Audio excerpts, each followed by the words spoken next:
কাউকে পছন্দ হলে তাকে বাধ্য করতে নিয়মিত এই দোয়াটি যদি 7 বার করে পড়তে পারেন তাহলে অলৌকিক ফলাফল পাবেন ইনশাআল্লাহুল আজিজ। কাউকে আপনার পছন্দ হওয়া এটা অস্বাভাবিক কোনো কিছু নয়।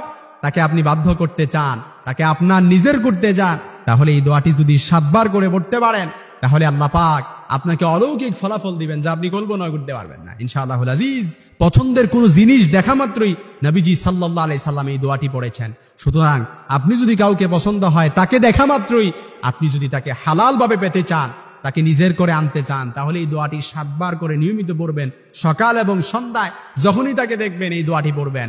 হাদিসটি মুস্তাদরাকে হাকিম এসেছে 677 নম্বর হাদিস, সহিহুল জামির 850 নম্বর হাদিস, এমনকি ইবনে মাজার কিতাবুল আদাবের অধ্যায় হাদিসটি এসেছে। তবে এরকম আবার অনেকে আছে যে দেখা যায় হারাম জিনিসের ক্ষেত্রে এই দোয়াটি পড়তে চায়, তখন কোনো কাজে হবে না, বরং আরো গুনাহ হবে। তবে হ্যাঁ, হালাল ভাবে যদি পেতে চান, আপনি যদি হালাল পন্থায় আপনি যদি আল্লাহর কাছে দোয়া করেন, তাহলে দেখা যাবে এমনও হতে পারে আল্লাহ পাক বৈধভাবে আপনাকে তার প্রতি আপনার কাছে আকৃষ্ট করে দিবে এবং আপনার প্রতি তাকেও আকৃষ্ট করে দিবে। আল্লাহ পাক তাকে আপনার করে দিবেন ইনশাআল্লাহুল আজিজ।